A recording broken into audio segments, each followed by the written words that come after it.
Dear students, last class में हम लोग इक्विपोटेंशियल सरफेस और उसके प्रॉपर्टीज़ को देखे थे। टोटल हमारा 5 प्रॉपर्टीज़ था। अगर वो क्लास आप नहीं किए थे तो उसको पहले देख लीजिए, वो हमारा शायद क्लास नंबर 6 था। आज के क्लास में हम लोग how to draw equipotential surface, equipotential surface को कैसे ड्रा करना है उसको देखेंगे, और फिर हम लोग इलेक्ट्रिकल पोटेंशियल एनर्जी उसको हम लोग देखेंगे कि पोटेंशियल एनर्जी हमारा क्या होता है, और उसका डेरिवेशन हमारा काफ़ी इंपॉर्टेंट है आपके 5 मार्क्स के क्वेश्चन के लिए, आपके बोर्ड एग्ज़ाम में और एज वेल एज आपके कॉम्पिटिटिव एग्ज़ाम्स में भी। तो चलिए फटाक से आप लोग हेडिंग दे दीजिए पहले। अगर आप मेरे साथ लिख पाएंगे तो काफ़ी अच्छा, वेरी गुड। अगर नहीं लिख पाते हैं तो अभी समझ लीजिए, फिर वीडियो को पॉज करके जब बोर्ड भर जाएगा तो मैं टाइम टू टाइम बताते रहूँगा, आप स्क्रीनशॉट लेकर उसको नोट कर लेंगे, ठीक है। तो पहला हेडिंग फर्स्ट हमारा देना है, पहले हेडिंग दे देना है to draw equipotential surface. Equipotential surface को ड्रॉ करने का हम लोग के पास कुछ तरीका है, उसको पॉइंट वाइज हम लोग देखेंगे। First, in an uniform electric field, in an uniform electric field. इसमें कंडीशन ऐसा है कि यूनिफॉर्म इलेक्ट्रिक फील्ड हम लोग के पास है। मान लीजिए कि इलेक्ट्रिक फील्ड लाइन हमारा कुछ इस तरह से जा रहा है जो यूनिफॉर्म है, इस तरह से जा रहा है। फिर दूसरा इलेक्ट्रिक फील्ड लाइन इस तरह से हमारा जा रहा है, ये सीधा सीधा दोनों एक दूसरे का पैरेलल है, इसको आप टेढ़ा मेढ़ा ना समझे, दोनों एक दूसरे का पैरेलल है। फिर इलेक्ट्रिक फील्ड लाइन हमारा कुछ ऐसे जा रहा है, फिर ऐसे ऐसे बहुत सारा इलेक्ट्रिक फील्ड लाइन हमारा जा रहा है, और सारा एक दूसरे के पैरेलल है और इक्वी डिस्टेंट है। मतलब जितना डिस्टेंस इसके बीच है उतना ही इसके बीच, उतना ही अगला के बीच है। और ये जो है इसके सामने सरफेस रखा हुआ है, इसके सामने सरफेस रखा हुआ है। अब सरफेस को हम लोग ड्रा कर लेते हैं कि सरफेस किस तरह का है। आपको क्या करना है कि इस तरह का ये एक सरफेस ड्रा कर लेना है जो आपको कुछ इस तरह से दिखेगा। इस तरह का प्लेट हम लोग पहले भी ड्रा किए हुए थे, आप लोग के ध्यान में होगा। यह प्लेट हमको ड्रा कर लेना है कि इलेक्ट्रिक फील्ड लाइन जो है हमारा इस प्लेट को क्रॉस करते हुए जा रहा है, और जो इलेक्ट्रिक फील्ड लाइन है वो कौन सा इलेक्ट्रिक फील्ड लाइन है? यूनिफॉर्म इलेक्ट्रिक फील्ड लाइन है। मतलब ये हमारा यूनिफॉर्म इलेक्ट्रिक फील्ड जा रहा है। ये हमारा प्लेट 1 कंसीडर कर लीजिए, प्लेट 2 कंसीडर कर लीजिए, और ये प्लेट 3 है। अब हम लोग जानते थे, हम लोग इक्विपोटेंशियल सरफेस में पढ़े हैं कि इक्विपोटेंशियल सरफेस हमारा तभी डेवलप होगा जब इलेक्ट्रिक फील्ड लाइन उसको परपेंडिकुलरली क्रॉस कर रहा होगा। जैसे मान लीजिए इसको अगर हम लोग इक्विपोटेंशियल सरफेस बोले तो यहाँ पे क्या होगा, इलेक्ट्रिक फील्ड लाइन जो है इसको परपेंडिकुलरली क्रॉस कर रहा होगा, इस तरह से क्रॉस कर रहा होगा इलेक्ट्रिक फील्ड लाइन बहुत सारे जगहों पे, है ना। तो इस कंडीशन में हम लोग क्या जाने थे कि equipotential surface electric field line के प्रेजेंस में ही हमारा डेवलप होगा। तो इसी तरह का कंडीशन यहाँ पे भी है। अगर हम लोग गौर करें, यहाँ पे एक ये प्लेट है, ऐसे इलेक्ट्रिक फील्ड लाइन जा रहा है, दूसरा प्लेट, तीसरा प्लेट, ऐसे ऐसे हमारा कंटिन्यूअसली बढ़ते जा रहा है। और अगर हम लोग चर्चा करें तो यहाँ पर जो इलेक्ट्रिक फील्ड है, जैसे जैसे वो दूर जाएगा वैसे वैसे इलेक्ट्रिक फील्ड का वैल्यू क्या होगा, घटते जाएगा। क्यों घटते जाएगा? इलेक्ट्रिक फील्ड का फॉर्मूला आप लोग ध्यान में लाइए, क्या होता है? Q/4πε0 into r²। मतलब इलेक्ट्रिक फील्ड जो है वो इन्वर्सली प्रोपोर्शनल है r² के, मतलब दूरी के। जैसे जैसे हमारा दूरी बढ़ते जाता है वैसे वैसे इलेक्ट्रिक फील्ड क्या होगा, घटते जाएगा। जैसे जैसे हमारा दूरी बढ़ेगा, जैसे जैसे दूरी बढ़ेगा वैसे वैसे इलेक्ट्रिक फील्ड हमारा घटते जाएगा। दूरी बढ़ेगा, इलेक्ट्रिक फील्ड घटेगा, है ना। तो यहाँ से अगर मान लीजिए कि हमारा इलेक्ट्रिक फील्ड लाइन निकलते हुए ऐसे जा रहा है, 3 जगह क्रॉस कर रहा है, एक जगह यहाँ पे, दूसरा यहाँ पे, तीसरा यहाँ पे, तीनों प्लेट को क्रॉस कर रहा है। तो जब ये प्लेट को क्रॉस कर रहा है तो इलेक्ट्रिक पोटेंशियल डेवलप होगा तीनों जगह पे। यहाँ पे इलेक्ट्रिक पोटेंशियल को हम लोग कुछ V1 मान लेते हैं, यहाँ पे इलेक्ट्रिक पोटेंशियल V2, और यहाँ पे इलेक्ट्रिक पोटेंशियल को हम लोग V3 मान लेते हैं, ठीक है। तो इस कंडीशन में मेन चीज़ जो हम लोग को समझना है वो ये है कि यहाँ जो इलेक्ट्रिक पोटेंशियल डेवलप हो रहा है V1, वो क्या होगा, ग्रेटर देन होगा V2 से। V2 क्या होगा, ग्रेटर देन होगा V3 से। मतलब कि इलेक्ट्रिक फील्ड के ज़्यादा नज़दीक है ये, इसलिए यहाँ जो हमारा इलेक्ट्रिक पोटेंशियल होगा वो ज़्यादा होगा यहाँ की तुलना में, और यहाँ पे ज़्यादा होगा यहाँ की तुलना में। इस चीज़ को बस हम लोग को मेंशन कर देना है। आप लोग चाहे तो लिखना स्टार्ट कर सकते हैं मेरे साथ। in when we cross uniform electric field lines through आप कितना भी प्लेट यहाँ पे ले सकते हैं, हमने एग्जांपल के तौर पे 3 लिया है, थ्रू 3 प्लेट्स नेम्ड, प्लेट का नाम हम लोग क्या लिए हैं, 1, 2 and 3, then electric field lines passing through the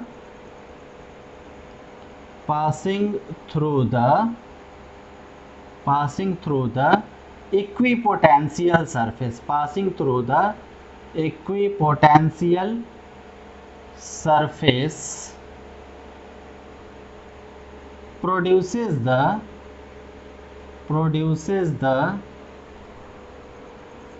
electric potential V1 at plate 1, V2 at plate 2 and V3 at plate 3 V1 electric potential develop हो रहा है प्लेट 1 पे, V2 प्लेट 2 पे, V3 प्लेट 3 पे हमारा इलेक्ट्रिक पोटेंशियल डेवलप हो रहा है। अब यहाँ पे मुद्दा का बात ये है जो हमको समझना है कि यहाँ जो इलेक्ट्रिक पोटेंशियल है V1, ये पूरे प्लेट पे इलेक्ट्रिक पोटेंशियल सेम है, यहाँ पे कहीं पे भी हम लोग देखें इलेक्ट्रिक पोटेंशियल हमारा सेम है। फिर यहाँ पे देखें सेकेंड डिस्टेंस, ये डिस्टेंस हमारा अलग है, मान लीजिए इस पॉइंट से अगर हम लोग देखें तो ये डिस्टेंस हमारा कम है, फिर ये डिस्टेंस देखेंगे तो ज़्यादा है, लेकिन ये डिस्टेंस जो है इतने डिस्टेंस पे यहाँ देखे कहीं भी देखे सारे पॉइंट पे हमारे इलेक्ट्रिक पोटेंशियल का वैल्यू V2 ही है ना, और यहाँ पे हमारा V3 है, ठीक। वेयर यहाँ पे हम लोग मेंशन करेंगे where V1 is greater than V2 is greater than V3, यहाँ पे हमारा V1 क्या है, इलेक्ट्रिक पोटेंशियल ग्रेटर देन है V2 के, और V2 इज ग्रेटर देन है V3 के। वीडियो को आप लोग फटाक से पॉज करेंगे और इसका स्क्रीनशॉट लेकर इसको नोट कर लेंगे। वीडियो को पॉज करना है, पॉज करके स्क्रीनशॉट ले लीजिए, फिर इसको आप नोट कीजिएगा। चलिए, उम्मीद है आप लोग स्क्रीनशॉट ले चुके हैं। अब इसके बाद हम लोग सेकंड को देखेंगे। सेकंड पॉइंट जो है हमारा ड्रा करने का इक्विपोटेंशियल सरफेस, इसमें हम लोग पहले एक पॉइंट चार्ज लेते हैं। एक पॉइंट चार्ज के कारण हम लोग देखेंगे कि इक्विपोटेंशियल सरफेस को किस तरह से ड्रा किया जा सकता है due to a point charge. Second हम लोग हेडिंग देंगे, सेकंड इक्विपोटेंशियल सरफेस। थोड़ा सा पानी था उसमें, बोर्ड पे थोड़ा सा पानी है। Equipotential surface due to a single charge, या पॉइंट चार्ज भी आप लिख सकते हैं, due to a point charge. Generally हम लोग पॉइंट चार्ज यूज करते हैं, due to a point charge. एक पॉइंट चार्ज के कारण हमारा इलेक्ट्रिक पोटेंशियल किस तरह से, इलेक्ट्रिक पोटेंशियल सरफेस किस तरह से ड्रॉ हो सकता है उसको हम लोग देखते हैं। सबसे पहले हम लोग मान लेते हैं कि यहाँ पर एक पॉजिटिव चार्ज है, पॉजिटिव नेगेटिव आप कुछ भी ले सकते हैं, पॉजिटिव चार्ज है। अब ये पॉजिटिव चार्ज के कारण क्या होगा, इलेक्ट्रिक फील्ड लाइन इधर जा रहा होगा, फिर इलेक्ट्रिक फील्ड लाइन क्या होगा, इधर भी जा रहा होगा, मतलब चारों तरफ इलेक्ट्रिक फील्ड लाइन हमारा फैल रहा होगा, है ना। इलेक्ट्रिक फील्ड लाइन इधर भी जा रहा होगा, नीचे भी आ रहा होगा, इधर भी जा रहा होगा, इधर भी जा रहा होगा, हर दिशा में हमारा इलेक्ट्रिक फील्ड लाइन यहाँ से जा रहा होगा, हर दिशा में, इधर इधर इधर इधर, बहुत सारा दिखाएंगे तो भद्दा जैसा दिखने लगेगा, इसलिए हम लोग इतना ही दिखाते हैं कि इलेक्ट्रिक फील्ड लाइन जो है ऐसे जा रहा है चारों तरफ, हम लोग पहले से जानते हैं। कि चार्ज के कारण उसके चारों तरफ एक इलेक्ट्रिक फील्ड डेवलप होता है। और वो क्यों डेवलप होता है? क्योंकि इससे हमारा इलेक्ट्रिक फील्ड लाइन निकल रहा होता है, इस वजह से। फिर अब यहाँ पर हम लोग 3 सरफेस लेते हैं। मान लीजिए कि एक सरफेस हमारा कुछ ये है, एक सरफेस हमारा कुछ ये है, फिर दूसरा सरफेस हम लोग कुछ ले लेते हैं। दूसरा सरफेस मान लीजिए कि ये कुछ हमारा ये है, और एक और सरफेस हम लोग ले लेते हैं। और मान लीजिए कि हमारा तीसरा सरफेस कुछ ये है। हो सकता है मेरा पूरा गोल नहीं दिख रहा हो, आप लोग पूरा गोल बना सकते हैं ना। तो हम लोग 1, 2 और 3 टोटल हम लोग सरफेसेज को लेते हैं। इसको हम लोग सरफेस 1 मान लेते हैं, इसको सरफेस 2 मान लेते हैं, इसको हम लोग सरफेस 3 मान लेते हैं। अब ये इसको आप एज ए सरफेस भी मान सकते हैं, या फिर ऐसे समझिए, एक पॉइंट चार्ज, एक चार्ज है हमारा, चार्ज के ऊपर एक छोटा सा स्फीयर, एक मान लीजिए कि छोटा सा क्रिकेट वाला बॉल डाल दिए, क्रिकेट वाले बॉल के अंदर में चार्ज है, ठीक है। फिर क्रिकेट बॉल के ऊपर उससे बड़ा थोड़ा सा फुटबॉल ले लेते हैं, छोटा सा फुटबॉल, बच्चों को खेलने वाला फुटबॉल ले लिए, उसके ऊपर से एक बड़ा सा फुटबॉल ले लेते हैं, और तीनों का सेंटर हमारा एक ही है, और उसी सेंटर पे हमारा चार्ज रखा हुआ है। ध्यान से समझेंगे, जो हमारा तीनों स्फेयर है, हमारा तीनों जो हमारा गोला है, फुटबॉल जो है, उसके सेंटर पे चार्ज है, ठीक है। तीनों का सेंटर एक ही है। अब चार्ज के कारण क्या होगा? इलेक्ट्रिक फील्ड लाइन चारों तरफ निकल रहा है, इलेक्ट्रिक फील्ड लाइन चारों तरफ निकल रहा है। अब हम लोग क्या जानते हैं, जो तीनों सरफेस हम लोग ले रहे हैं, 4, 5, 6, 7 आप कितना भी ले सकते हैं, कोई प्रॉब्लम नहीं है। तो तीनों जो हम लोग सरफेस ले रहे हैं, ये तीनों सरफेस हमारा क्या है? इक्विपोटेंशियल सरफेस है। इक्विपोटेंशियल सरफेस से हमारा इलेक्ट्रिक फील्ड लाइन क्रॉस कर रहा है, और इलेक्ट्रिक फील्ड लाइन क्रॉस कर रहा है तो तीनों जगह हमारा क्या प्रोड्यूस हो रहा है? Electric potential. अब फर्स्ट जो हमारा स्फीयर था, पहला गोला पे इलेक्ट्रिक पोटेंशियल V1, अब दूसरा गोला पे हमारा इलेक्ट्रिक पोटेंशियल V2, और तीसरा गोला पे हमारा इलेक्ट्रिक पोटेंशियल V3। मतलब कि जो हमारा चार्ज है सेंटर पे रखा हुआ, उसके कारण जो इलेक्ट्रिक पोटेंशियल डेवलप हो रहा है पहला इमेजिन कीजिए क्रिकेट बॉल, छोटा वाला बॉल है, तो क्रिकेट बॉल को अगर हम लोग चारों तरफ से देखें, ठीक है, तो जो हमारा सेंटर है वहाँ से चारों तरफ का डिस्टेंस सेम है, चारों तरफ का, यहाँ ये डिस्टेंस ये अगर यहाँ पर देखें तो ये तो इस तरह इसका रेडियस है ना, तो वो तो सेम रहेगा परमानेंट। तो यहाँ पे हम लोग क्या फील करते हैं कि अगर पॉइंट चार्ज है तो पॉइंट चार्ज से सेम डिस्टेंस पे जो हमारा सरफेस होगा, उस सरफेस पे हमारा इलेक्ट्रिक पोटेंशियल का वैल्यू सेम होगा। Condition 1 clear. फिर कंडीशन 2 को देखते हैं। पॉइंट चार्ज से जो हमारा दूसरा स्फीयर है, यहाँ से यहाँ का डिस्टेंस देखिए, यहाँ से यहाँ देखिए, यहाँ से यहाँ, यहाँ से यहाँ, यहाँ से यहाँ, कोई सा भी डिस्टेंस देखिए हमारा इक्वल है, मतलब उसका रेडियस है। तो इस कंडीशन में भी हम लोग क्या फील करते हैं कि कहीं पर भी हम लोग ले ले इलेक्ट्रिक पोटेंशियल, यहाँ यहाँ यहाँ कहीं पर भी, पूरे स्फीयर जो हमारा सेकेंड नंबर का स्फीयर था उस पर कहीं पर भी देखें तो इलेक्ट्रिक पोटेंशियल सेम है V2। उसके बाद फिर हम लोग सबसे बड़ा वाला स्फीयर देखते हैं। बड़े वाले स्फीयर पे हमारा डिस्टेंस अगर हम लोग देखें, यहाँ से यहाँ, यहाँ से यहाँ, यहाँ से यहाँ, मतलब ओवरऑल इसका रेडियस यहाँ से यहाँ है ना, तो रेडियस हमारा चारों तरफ क्या होगा? सेम होगा। तो इस कंडीशन में जो इलेक्ट्रिक पोटेंशियल डेवलप हो रहा है उस पर सेम होगा। ओवरऑल कहने का ये मतलब है कि एक पॉइंट चार्ज के कारण कोई भी सरफेस हम लोग लेंगे इक्वल डिस्टेंस पे, ठीक है, तो उस पर सेम इलेक्ट्रिक पोटेंशियल हमारा डेवलप होगा। जैसे जैसे दूरी बढ़ते जाएगा वैसे वैसे इलेक्ट्रिक पोटेंशियल का वैल्यू क्या होगा? घटते जाएगा। पिछले कंडीशन में भी हम लोग देखे थे, फर्स्ट केस में भी, कि जैसे जैसे हमारा डिस्टेंस बढ़ेगा वैसे वैसे इलेक्ट्रिक पोटेंशियल का वैल्यू हमारा घटते जाएगा। तो इस कंडीशन में हम लोग इस चीज़ को अपने लैंग्वेज में बनाकर लिख सकते हैं। यहाँ पे हमारा ये पॉजिटिव चार्ज है, here one positive point charge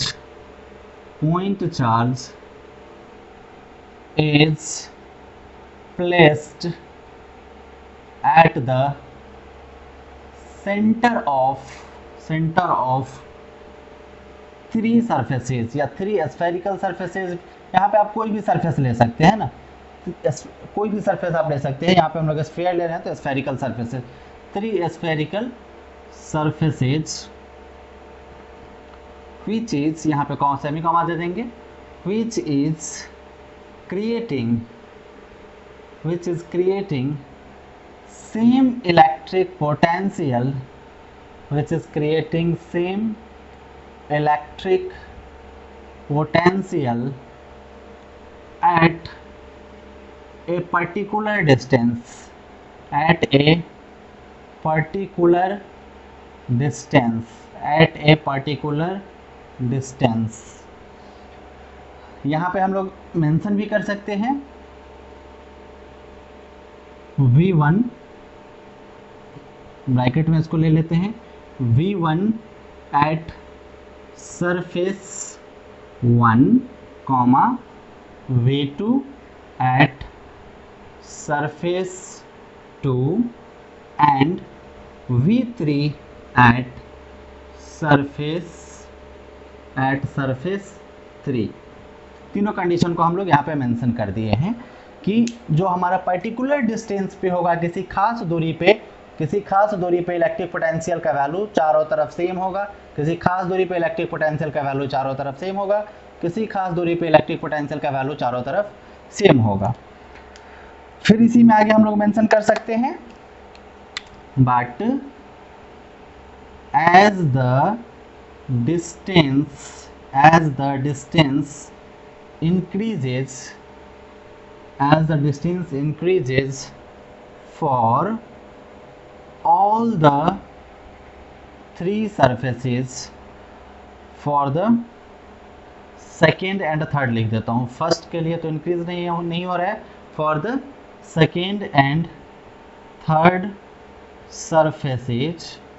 सो हमारा इलेक्ट्रिक पोटेंशियल V1 है वो ग्रेटर देन है V2 से, वो ग्रेटर देन है V3 से. इस चीज़ को हम लोग मेंशन कर दिए.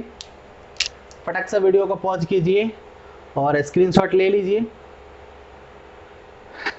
उम्मीद है आप लोग स्क्रीनशॉट ले लिए होंगे. इसके बाद हम लोग थर्ड पॉइंट को देखेंगे. उम्मीद है आप लोग स्क्रीनशॉट ले लिए होंगे. तो अब मैं इसको इरेज करता हूँ.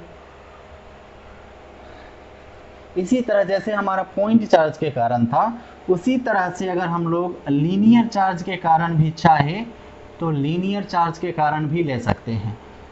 तो वो भी हमारा एक पॉइंट बन सकता है. सिंपल ही है, कुछ भी इसमें मुश्किल नहीं है. जैसे पॉइंट चार्ज था बिल्कुल उसी तरह हमारा लीनियर चार्ज भी है. थर्ड हम लोग डालेंगे, हेडिंग दे देंगे equipotential surface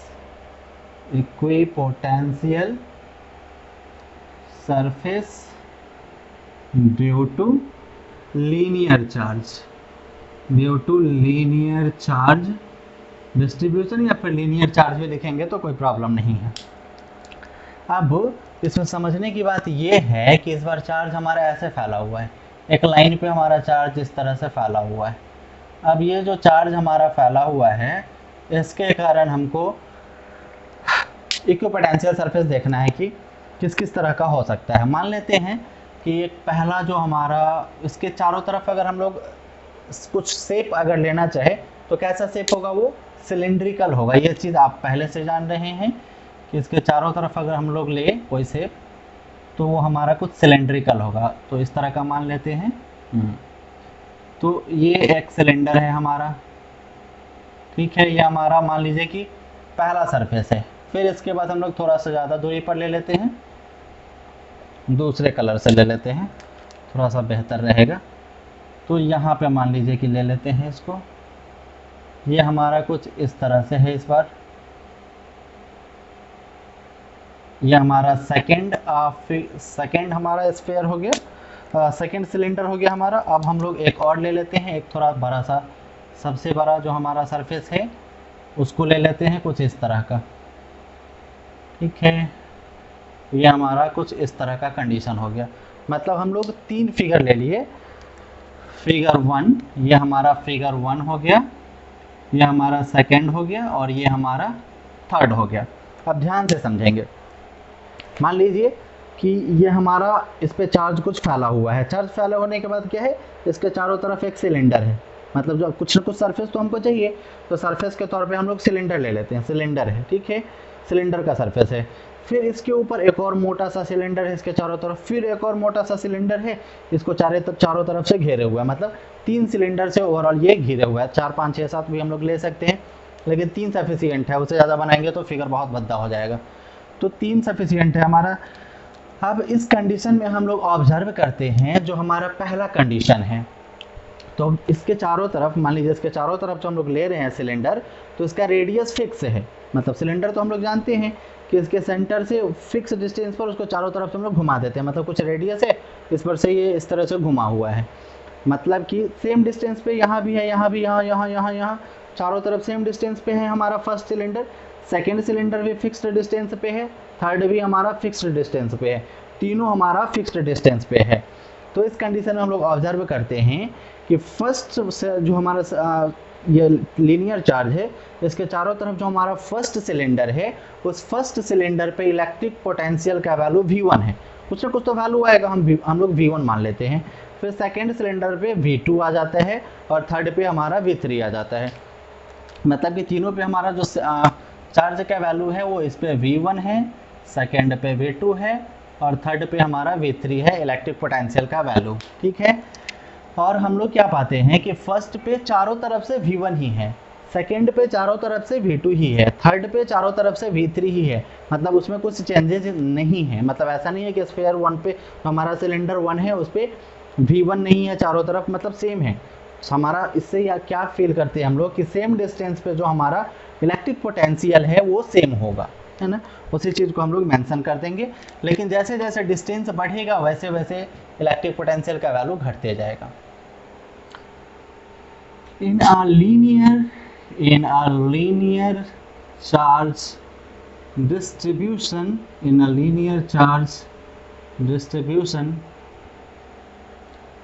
electric potential is same at a fixed distance,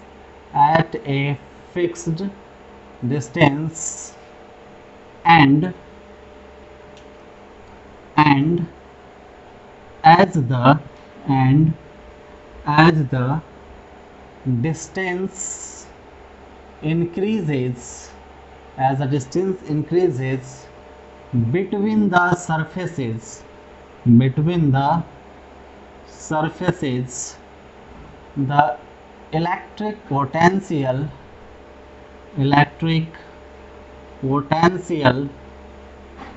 decreases. V1 is greater than V2 is greater than V3, तो लिखा हुआ है, उम्मीद आप लोग समझ रहे हैं। इन लीनियर चार्ज डिस्ट्रीब्यूशन में electric potential is same, electric potential क्या है, सेम है, electric potential is same at a fixed distance, एक फिक्स्ड डिस्टेंस पे हमारा इलेक्ट्रिक पोटेंशियल सेम है, एक फिक्स्ड डिस्टेंस पे हमारा इलेक्ट्रिक पोटेंशियल सेम है V2, एक फिक्स्ड डिस्टेंस पे हमारा इलेक्ट्रिक पोटेंशियल सेम है V3, वही चीज़ यहाँ पे मेंशन किया हुआ है। As the distance increases, distance जैसे जैसे इंक्रीज होता है बिटवीन द सर्फेसेज, सरफेसों के बीच, the electric potential decreases, electric potential जो है V1 बड़ा है V2 से, मतलब V2 घट गया फिर V3 घट गया, वही चीज़ को हम लोग मेंशन कर दिए हैं। वीडियो को पॉज कीजिए, फटाक से स्क्रीनशॉट ले लीजिए।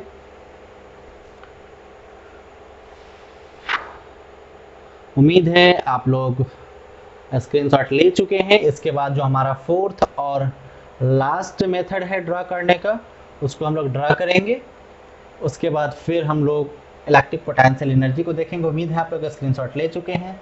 तो चलिए हम लोग फोर्थ पॉइंट को देखते हैं, जो हमारा फोर्थ मेथड हो सकता है ड्रा करने का।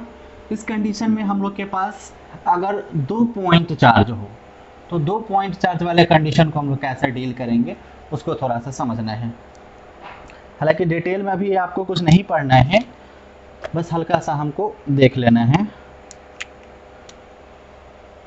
फोर्थ है हमारा equipotential surface, equipotential surface due to 2 point charges, heading है हमारा equipotential surface due to 2 point charges. अब 2 पॉइंट चार्ज है हम लोग के पास, पहला बार मान लेते हैं कि दोनों हमारे पास पॉजिटिव है, ये भी पॉजिटिव है और ये भी पॉजिटिव है। अब पॉजिटिव चार्ज है तो हमारा इलेक्ट्रिक फील्ड लाइन कैसे निकलेगा, ऐसे आ रहा होगा और ऐसे बाहर की तरफ चला जाएगा, ऐसे आ रहा है ऐसे चला जाएगा, मतलब इस तरह से कुछ ही हमारा भागेगा। मतलब ऐसा कभी नहीं हुआ कि इलेक्ट्रिक फील्ड लाइन हम कभी भी एक दूसरे को क्रॉस करेगा। इसके प्रॉपर्टी को आप लोग हमेशा ध्यान में रखिएगा, ऐसे आके ऐसे हमारा कुछ मुड़ जाएगा, ये ऐसे ऐसे है ना। तो यही हमारा कंडीशन है, ऐसे निकलेगा ऐसे घूम जाएगा, ऐसे निकलेगा ऐसे घूम जाएगा, ऐसे निकलेगा ऐसे घूम जाएगा। पॉजिटिव चार्ज है तो बाहर की तरफ जा रहा होगा, निगेटिव चार्ज होता तो अंदर की तरफ आ रहा होता। पॉजिटिव चार्ज है बाहर की तरफ, बाहर की तरफ, इसी तरह से हमारा कंडीशन है बाहर की तरफ, बाहर की तरफ। बहुत सारे आप कर्व बना सकते हैं, सारा का सारा कर्व बाहर की तरफ होना चाहिए, सारा कर्व हमारा बाहर की तरफ है, यहाँ पे कटा हुआ नहीं होना चाहिए, क्योंकि हम लोग जानते हैं इलेक्ट्रिक फील्ड लाइन कभी भी एक दूसरे को काट नहीं सकता है। अब इस कंडीशन में जो हमारा यहाँ पे और यहाँ पे दोनों जगह जो हमारा इक्विपोटेंशियल सरफेस बनेगा वो इस तरह का होगा। पहले तो हमारा थोड़ा गोला सा है, फिर सेकंड कंडीशन भी हमारा थोड़ा गोला सा है, और थर्ड कंडीशन जो यहाँ पर थोड़ा निकला हुआ सा है, इस तरह से है ना, इस तरह से है हमारा, ऐसे है थोड़ा सा। थर्ड कंडीशन जो है हमारा, सेकंड कंडीशन भी गोला सा है, फर्स्ट गोला सा, सेकंड गोला सा, और थर्ड थोड़ा सा इधर निकला हुआ है। ध्यान देंगे इस चीज़ को आप लोग भी ड्रा करने।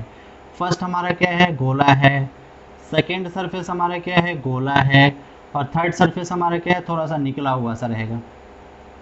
एडजेक्ट थोड़ा सा मैं पहले निकाल दूं, ऐसे है, ऐसे हमारा यहाँ पे थोड़ा सा निकला हुआ सा है, ठीक है। अब फाइनली जो है हमारा, फाइनली जो हमारा सरफेस बनता है इन दोनों के कॉम्बिनेशन से, ये भी पॉजिटिव चार्ज और ये भी पॉजिटिव चार्ज, और दोनों के कॉम्बिनेशन से ये तो हमारा हो गया दो गोला गोला सरफेस और एक थोड़ा निकला हुआ सा, और फाइनली जो है ये हमारा कुछ इस तरह का कर्व बनाता है ना। यहाँ पे बीच में थोड़ा सा, जहाँ पे इलेक्ट्रिक फील्ड लाइंस नहीं है वहाँ पे थोड़ा सटा हुआ सा है, और फिर और दूर सा हटा हुआ सा है। ये ऐसा हमारा फिगर बनेगा जब हमारा दोनों पॉइंट चार्ज होगा, दोनों पॉजिटिव चार्ज होगा तो। फिर दोनों पॉजिटिव या फिर दोनों नेगेटिव भी बोल सकते हैं, नेगेटिव बस डायरेक्शन अपोजिट हो जाएगा और कुछ फर्क नहीं पड़ेगा। फिर एक कंडीशन हमारा है कि एक पॉजिटिव है दूसरा हमारा नेगेटिव है, ठीक है। अब इस कंडीशन में जो हमारा बनेगा, पॉजिटिव में से निकल रहा है इलेक्ट्रिक फील्ड लाइंस और नेगेटिव में जा रहा है, पॉजिटिव से निकल रहा है नेगेटिव में जा रहा है, पॉजिटिव से निकल रहा है नेगेटिव में जा रहा है, पॉजिटिव से निकलेगा नेगेटिव में जाएगा, पॉजिटिव से निकलेगा नेगेटिव में जाएगा, पॉजिटिव से निकलेगा नेगेटिव में जा रहा है। इस तरह का हमारा कंडीशन है। यहाँ पे हमारा ऐसे है, ऐसे है, ऐसे निकल रहा है, ऐसे जाने का कोशिश कर रहा है, ऐसे निकल रहा है, ऐसे जाने का कोशिश कर रहा है, ऐसे निकल रहा है, ऐसे जाने का कोशिश कर रहा है। यही हमारा सिनेरियो है। यहाँ पे फिर पॉजिटिव से जाने का कोशिश कर रहा है, नेगेटिव में आने का कोशिश कर रहा है, ऐसे आ रहा है, ऐसे आ रहा है, फिर ऐसे आ रहा है, फिर ऐसे जा रहा है, मतलब इसमें जाने का कोशिश कर रहा है, फिर ऐसे जा रहा है, फिर ऐसे जा रहा है ना, मतलब ओवरऑल ऐसे निकल के ऐसे हमारा टोटली जा रहा है, ऐसे पॉजिटिव से निकल रहा है, नेगेटिव में जा रहा है। अब इस कंडीशन में जो है हमारा यहाँ पे जो पहला इक्विपोटेंशियल सरफेस बनेगा वो पूरा गोल बनेगा, सेकंड भी हमारा पूरा राउंड बनेगा, और थर्ड भी हमारा पूरा राउंड बनेगा, ठीक है। और नेगेटिव के कारण भी यहाँ पे हम लोग देखें तो पूरा राउंड और पूरा राउंड बनेगा। मतलब इक्विपोटेंशियल सरफेस जो हमारा बनेगा 2 पॉइंट चार्जेस के कारण, जब दोनों पॉजिटिव हो तो इस तरह का, और जब एक पॉजिटिव और एक नेगेटिव हो तो इस तरह का बनेगा, है ना। तो इस चीज़ को हम लोग बस ऐसे मेंशन करेंगे, equipotential surface, equipotential surface gets created when we have 2 point charges,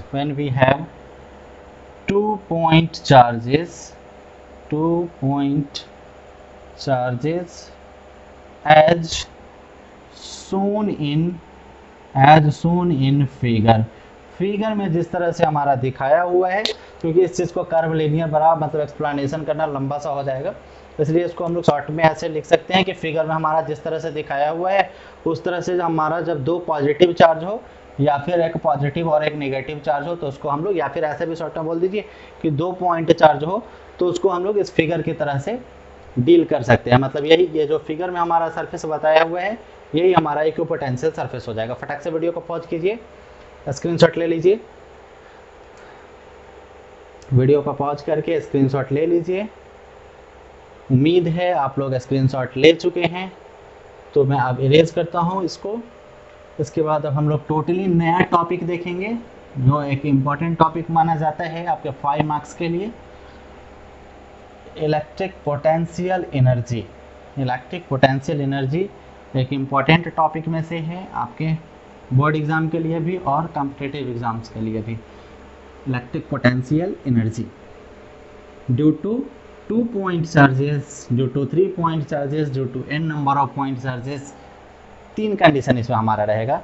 जैसे हम लोग इलेक्ट्रिक पोटेंशियल का वैल्यू फाइंड करते थे, एक पॉइंट चार्ज के कारण इलेक्ट्रिक फील्ड का वैल्यू फाइंड करते थे 1 पॉइंट चार्ज के कारण, लेकिन हम लोग इलेक्ट्रिक पोटेंशियल एनर्जी का वैल्यू फाइंड करेंगे मिनिमम 2 पॉइंट चार्ज के कारण। आगे हम लोग देखेंगे कि ऐसा क्यों है, फिर 3 पॉइंट चार्ज के कारण हम लोग देखेंगे, फिर n number of point charges के कारण देखेंगे, है ना। तो सबसे पहले हम लोग हेडिंग दे देंगे इलेक्ट्रिक पोटेंशियल एनर्जी, हेडिंग दे देंगे electric potential energy, electric potential energy due to 2 point charges, due to 2 point charges, electric potential energy due to 2 point charges. Okay dear students, तो इस टॉपिक को हम लोग अगले क्लास में देखेंगे। आज के क्लास में बस हम लोग इतना ही रहने देते हैं। तब तक आप लोग अपना ख्याल रखिएगा, अच्छे से रहिएगा। तब तक के लिए बाय बाय।